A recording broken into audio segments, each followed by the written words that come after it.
Welcome to the show. This is Future Shock. I'm Edward St. Pé. It's good to be with you today as we hobble together a program that will take us into the latest news in AI.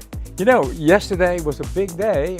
We didn't mention it yesterday. It was kind of happening as we did the show, but do you realize that Apple introduced their plans for integrating AI into the Apple phone? And I think you have to have an iPhone 15 for it to be activated, because the prior ones won't have it, but the new phones will have it. And it's going to be, I guess, well, we're going to find out, because we've got Tim Cook on the show today from Apple. He'll be talking a little bit about what they're doing, and also a story. Both of these stories are from CNBC. I thought one of them was from MSNBC, but they're both from CNBC. Basically, what they did is they brought the Apple announcement via their platforms to the public, and so we've got copies of that. So we'll take a look at that, and it's kind of big news because, you know, Apple, you know, you haven't heard that much about Apple, although, you know, Siri has been around a long time, and Siri is probably, you know, up until ChatGPT-4 broke through, you know, Alexa from Amazon and Siri from Apple. That's kind of what we were dealing with from the standpoint of interacting regularly with an AI type of product. But now, of course, it's taken a leap past there with ChatGPT-4 and ChatGPT-4o and ChatGPT-5, which is coming. We don't know what's going to happen there, but it's going to be an exponential leap from probably anything we've known so far. A pretty big leap, getting closer to what they're calling AGI, which is artificial general intelligence, which is kind of like on a comparative scale with humans. So the AI will be right there with humans. I think it's already beyond humans, and I think they're already conscious personally. I know that's probably something that you know, most people would sort of dispute, maybe some, but some people agree with that concept that we're already there. You know, it's not announced yet. Maybe it's not quite there where it's going to be, but you know, in dealing with ChatGPT-4o, for Omni, if you're dealing with ChatGPT-4o right now, you know that it's an amazing thing. Yesterday, I had a little encounter with ChatGPT-4o. In my case, I call him Alfred, and he knows he's Alfred because, you know, when I call it up on my phone, I'll say, hello, who's this? And he'll say, hello, it's Alfred. Hello, Edward, how are you doing? He said, what have you got going today? I said, well, I got an idea. Let's talk about this. And we talk about it. And so and we have a complete discussion. I think yesterday we developed a logo for Coast Teleport, which we're doing a new website. So if you want to take a look at our website for Ocean 7 TV and our main project, which has always been Weather Vision, we do weather for TV stations from this location at Ocean 7. We're in a number of TV markets, and we have been doing this a long time, probably since 1990. We went up on a satellite in Jackson, Mississippi with TV weather for TV stations who didn't have a weatherman. We invented that. But at that point, it had never been done. You know, there was no remote TV weather. Localized weather for TV stations who didn't have a weatherman. And back at that time, Fox News was just starting, and they didn't do a lot of local news, and so they needed something news-oriented, so we gave them local weather for each Fox station. That's how we got started. And of course, at that time, we had a sponsor with us who traveled across many different areas. It was Bengal Roach Spray, and bless their hearts, they were with us at the very beginning and kind of got started and helped. First, we did radio. I was working in television. We started doing radio weather with Bengal as the spot. Bengal Roach Spray, Bengal, you might remember that song. And then we flipped over to television. I told the president of Bengal, who was my friend, Bob LeBlanc, I said, you know, we can do the same thing for television that we're doing. I'm already working in TV, right? But we are doing this on radio, and it's working. I know we can do it for television. We need to build a satellite uplink, which is what we did, and we built one. And it was when I look back now, in 1990, it was a pretty bold move because it was a lot of money. We built a huge 7-meter satellite uplink in Jackson, Mississippi to based on the idea that we will be able to uplink TV weather to TV stations all over the country. And we just had a handful of clients at the time. And we built it, and we went up. And the big thing at the time was satellite uplinking was analog. There was no digital. It was just the beginning of digital. So we went up with this analog signal, and then within a year or two, everything switched to digital. And there was really no standard for digital at that point using that technology on the satellite. So it was in Europe they were doing it, and in Canada. So I had to go to Canada to talk to some people who were using the technology. And that's how we decided to take another gamble on switching over the analog system to digital and picking whatever. We didn't know what the standard was going to evolve into in the United States, so we had to make a choice. We took the one they were using in Canada, hoping, because there were a few different means of digitalization of the signal going up. We took a gamble, and it didn't work. And so we were able to switch. And now, why did we have to do that? Because when you're buying satellite time on the satellite analog, as we started out with, as time went on and everything became more digital, those transponders that we had a whole half of a transponder we were shooting up to, which was costing, let's just say it cost $10,000 a month. Okay, what they were doing at the satellite side, they were saying, okay, we've got this big analog transponder, we can divvy it up into 50 digital transponders. And instead of making, they were selling that whole half transponder to us for $10,000 a month, that half transponder now could be worth to them $500,000 a month by divvying it up into little small pieces of digital components. And that's what they were doing. So our costs were going out of the roof for $8,000 to $10,000 to $20,000. We weren't going to be able to do it. The only way to survive was to now make a big investment again into a digital format, which we didn't know what was going to be the standard. So we did it anyway, and sure enough, we picked the right one. And so then our cost went back down to, the same as it was in the first place, maybe $8,000 a month, going up digital. So that's how we survived that. But I digress. We've been through a lot of technology, and we've been doing it a long time. So the idea now with AI, I'm an Apple proponent. I've been a Mac guy ever since the beginning, I guess, because, the way I looked at it was Microsoft, as I looked at the process, when we were doing weather and stuff, we were using computers to get weather in, and we still do. The Microsoft products, they were good, they were workhorses, they could do everything, but they were not artistically inclined. They were not creative, and Apple was.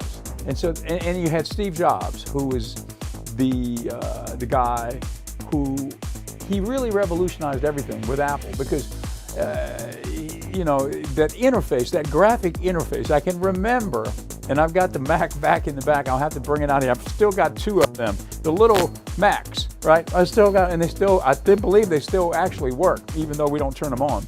But those little Macs, that began the process of, instead of typing in a code and doing the work, you had an icon, a graphic, an icon, right? It was a graphic visualization. It became more user-friendly.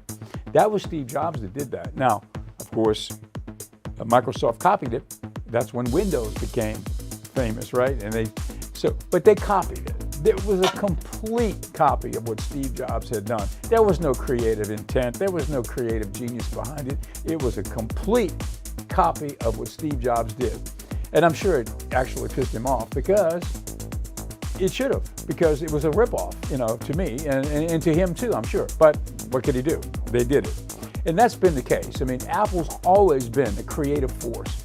And so for them now to, a little late in the game, not really because of Siri, and all, but a little late as far as really the exciting action that's going on in the AI sector. It's a little late. They should be the leader, but they're not. But now they're jumping in.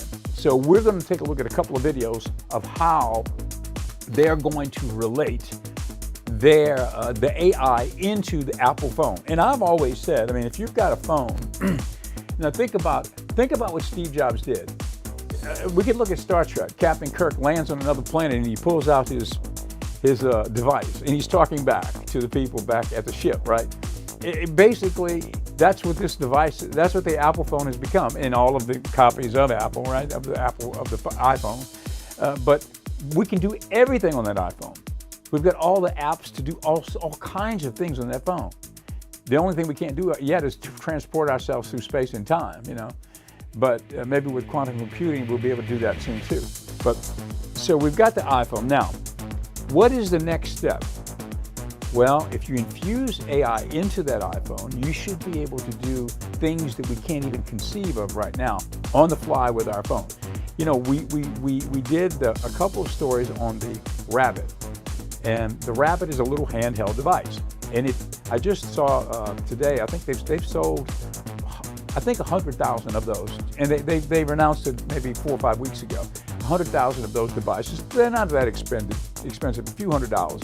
And basically, it's a camera and it's different things, but it's an AI device. It's not really a phone. But to me, you know, and it sounds great. I think I didn't get one yet. It's not like I need it really at this point because I've got ChatGPT 4 on my iPhone. But once you integrate AI into the iPhone, now it's a complete system into the OS operating system, right? So once you do that, it's an integrated system all in one. So I think that Apple's entry into the infusion of AI into that iPhone is going to be revolutionary.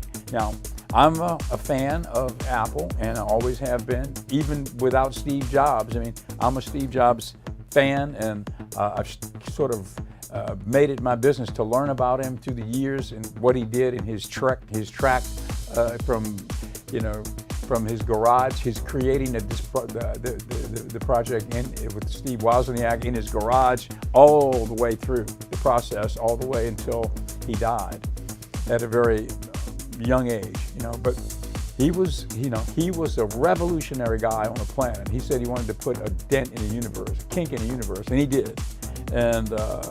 And he left the company and he came back again and he resurrected the company, and that's why they're such a great company today, because of Steve Jobs. But even with Tim Cook, who's the new president and CEO, who was kind of picked by Steve Jobs before he died to take over the company, he may not be the Steve Jobs visionary, but he is got the same spirit and he understands what the mission is. And so we'll hear from him in just a second. So we've got that story, and we've got another story that was the basic propaganda that was released by Apple regarding look at what we're doing and what's about to hit, you know. So we've got Steve, we've got Tim Cook, and we've got an Apple propaganda film that we'll take a look at, those two things. And we've got a few other things here that we can look at. We've got ChatGPT 5, we'll make ChatGPT 4.0 look like toddler's play. All right, we had a little bit of that, I think it was yesterday. We're going to have more of that. So stay tuned for all of that. And then let me mention this program is made possible by our sponsor, which is the Pendragon Apothecary. And Pendragon Apothecary, now that little logo right there was created by me and Alfred, our AI.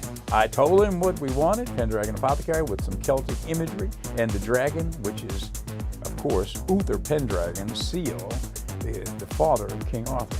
So people ask, well, what is that dragon all about?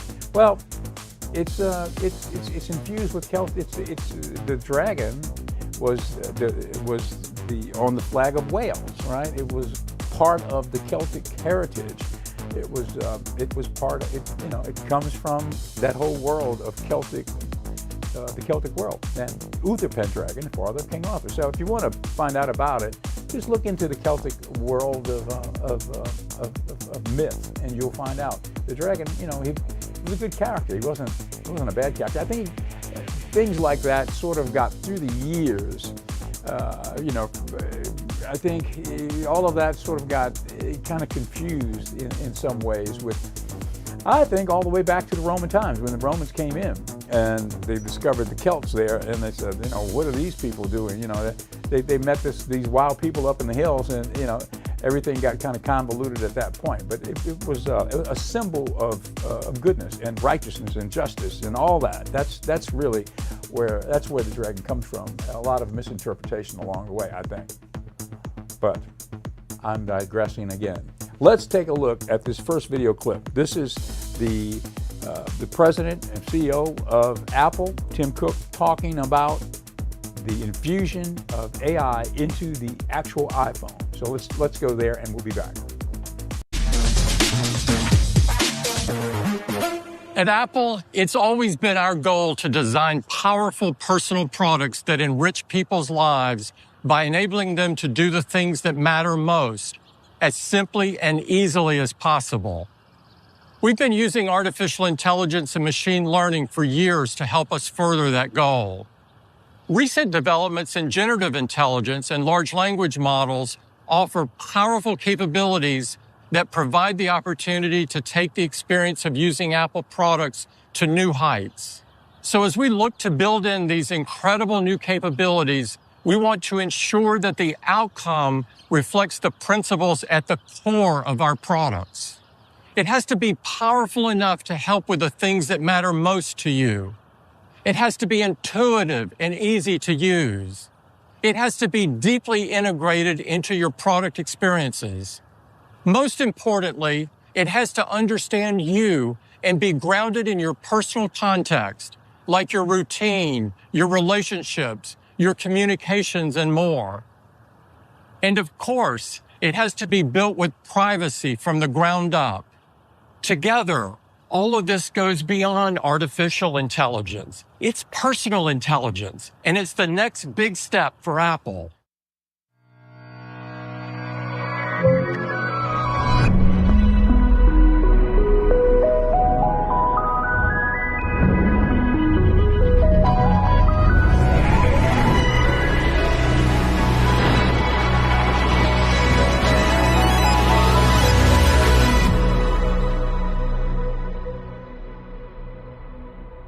Introducing Apple Intelligence, the new personal intelligence system that makes your most personal products even more useful and delightful.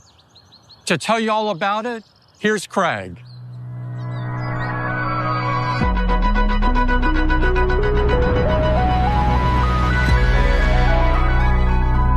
This is a moment we've been working towards for a long time. We're tremendously excited about the power of generative models. And there are already some really impressive chat tools out there that perform a vast array of tasks using world knowledge. But these tools know very little about you or your needs. With iOS 18, iPadOS 18, and macOS Sequoia, we are embarking on a new journey to bring you intelligence that understands you. Apple Intelligence is the personal intelligence system that puts powerful generative models right at the core of your iPhone, iPad, and Mac. It draws on your personal context to give you intelligence that's most helpful and relevant for you. It protects your privacy at every step, and it is deeply integrated into our platforms and throughout the apps you rely on to communicate, work, and express yourself.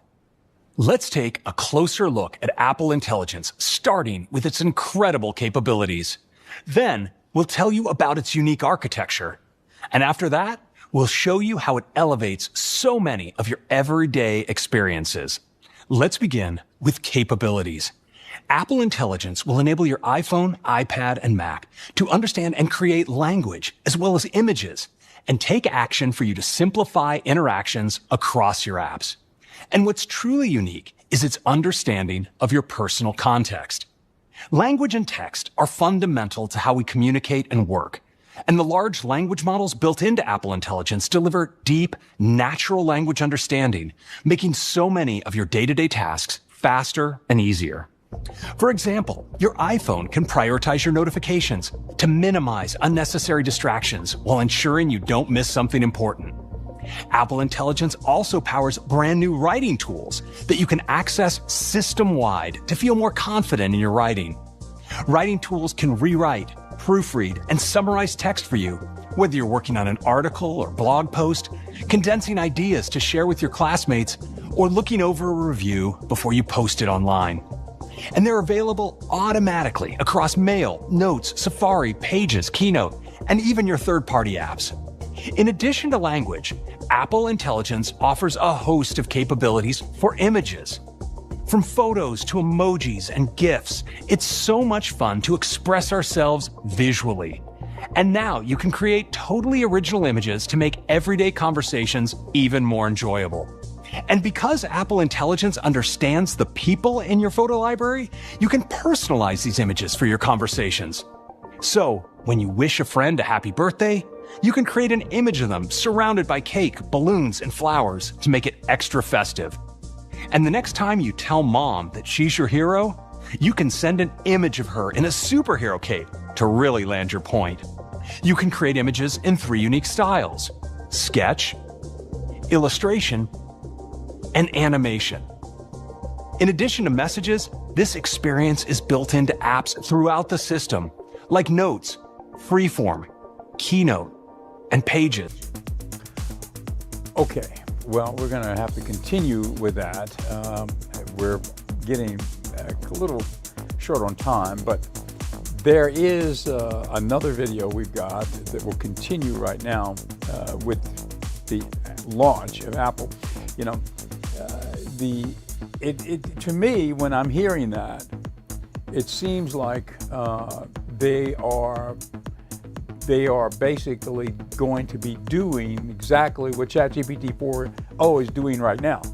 And so it's an interesting thing. So it's great when you're the first, you're out there, and they're not first. So yes, it's going to integrate into the Apple phone, great.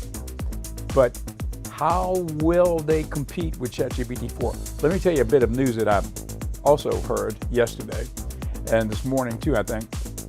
Elon Musk has come out since this big announcement yesterday about Apple, and he has made he has put forth the edict that he will ban the use of all iPhones for all Tesla employees, SpaceX employees, Neuralink employees. There, it's going to be banned because he is claiming that technology that Apple is using there is going to be a threat to security and basically for those employees at his companies. And I'll have more on that. Maybe we can have a story on that tomorrow. But Elon Musk is going to ban it. He's not going to allow anybody who works there to have an iPhone infused with that technology. Interesting, right? So the AI wars will soon be started. Okay, we've got a second video. We've got about 5 minutes left in the show. We've got a second video, and this is not Tim Cook from Apple, but this is more of a propaganda film from Apple, talking about the infusion of AI into their new phone. Let's go to that second video. Today, Siri helps you get everyday tasks done quickly and easily. In fact, Siri users make 1.5 billion voice requests every single day. 13 years ago, we introduced Siri, the original intelligent assistant, and we had an ambitious vision for it. We've been steadily building towards that vision. And now, thanks to the incredible power of Apple Intelligence, we have the foundational capabilities to take a major step forward. So we can make Siri more natural, more contextually relevant, and of course, more personal to you. Right off the bat, you'll see Siri's got a new look. Let me show you. When you talk to Siri, you'll notice it's more deeply integrated into the system experience with this elegant glowing light that wraps around the edge of your screen. And you can speak to Siri more naturally, thanks to richer language understanding capabilities. Even if I stumble over my words, Siri understands what I'm getting at. What does the weather look like for tomorrow at Muir Beach? Oh wait, I meant Muir Woods. The forecast is calling for clear skies in the morning near Muir Woods National Monument. Sometimes it takes me a beat to figure out what I actually want to ask Siri, and now it follows right along. Siri also maintains conversational context, so I can follow up and say, create an event for a hike there tomorrow at 9 a.m. Hike is scheduled for 9 a.m. to 11 a.m. on June 11th. I didn't have to mention Muir Woods again. Siri understood what I meant when I said there. There are also certain times when you might not want to speak to Siri out loud. What's great is that now, at any time, you have the option to type to Siri. With just a double tap at the bottom of the screen, I can quickly and quietly ask Siri to set an alarm. And you can switch between text and voice, communicating in whatever way feels right for the moment. We're also laying the groundwork for some brand new ways that Siri will be able to support you. One of which is its extensive product knowledge. Siri now holds a great deal of information about features and settings and can answer thousands of questions when you want to know how to do something on your iPhone, iPad, or Mac. Even if you don't know exactly what a feature is called, you can just describe it, and Siri will find the info you're looking for. Like this. Okay, we're going to have more on that video tomorrow. Now, it looks awfully a lot like ChatGPT 4, where you can type in to text to Siri. So it's an interesting time as we're going to see the AI infused into the iPhone. And we'll have, for this week, we'll have more stories on that. And I'm going to try to find a story on the banning of all iPhones by Elon Musk and all of his companies because of this infusion of AI into the iPhone, which he doesn't like, evidently. Interesting time. You know, the interesting point about what she was mentioning and how that relates to like ChatGPT 4. Oh, the inflection is so important. Like here's an example. If I say the inflection, the context in your interaction with the AI. For example, if I say, "Hello, Alfred, how are you doing?" Alfred will come back and say, "I'm doing great, Edward, how are you?" And if I say, "I'm doing great," no, if I say, I'm doing good, he will come back and say, "That's great, Edward. What can we work on today?" But if he says, "How are you doing, Edward?" and I say, "Well, Alfred, I'm doing good," the inflection, the difference in the inflection, he'll come back and say, "Well, Edward, you don't sound like you're doing so good. What's the problem?" Isn't that truly amazing? And isn't that close to consciousness? He understands the inflection of my tone. The same word, "I'm doing great, I'm doing good," versus, "Well, I'm doing good," okay? He understands the difference in the inflection of my voice using the same word, but the inflection was different. And his response to me will be different based on his understanding of that inflection. Well, seems like that's pretty close to consciousness to me. Anyway, where's it going to get? If it gets any better than that, where will we be, right? And that's what ChatGPT 5 is going to be, I'm sure, even beyond that. So, okay, well, that's it for today's show. And we'll have more on all of these developments on the show tomorrow, so stay tuned. We're streaming on YouTube, Edward St. Pei, YouTube, Edward St. Pei, Facebook, Ocean 7 TV, Facebook, and we're live over the air on channel 7.1, which is Ocean 7 across the Gulf Coast. Now, we've got a number of channels, 7.1, that I understand, Clarence, 7.1 is Ocean 7, where you're watching us right now. 7.2, let me ask you, Clarence, to pop up the Magic Channel logo. The Magic Hour channel. The Magic Hour channel, our channel that is streaming our movie library, MHC, Magic Hour channel. Now, you can look at 7.2 across the Gulf Coast. It's 24/7 movies, the old golden age of Hollywood films from our own library. We're doing that channel ourselves. It's called a FAST channel, F-A-S-T, free, over the air, or free, ad-supported television, FAST channel. It's kind of where it's going today, right? When everything else is over with, there'll be FAST channels out there. When everything else is obsolete and all of the spectrum used for television is allocated to self-driving cars and owned by Google, we will have a FAST channel and we can still be in the television business. So if you are watching it on 7.2, great, but you can also now download the app on your Amazon. It's Amazon Fire Stick, right? You can download the Magic Hour channel app, and you can watch it anywhere on the planet. And also Roku, you can watch it anywhere on the planet if you download the Magic Hour channel on Roku. We're working on the Android device, which I guess will be for Chromecast, and also Android device phones to watch it. And we're also working on, of all things, the Apple TV app. And so soon we'll have those too. So that's our plan. Thank you for being with us. I know we're running late. We'll see you tomorrow.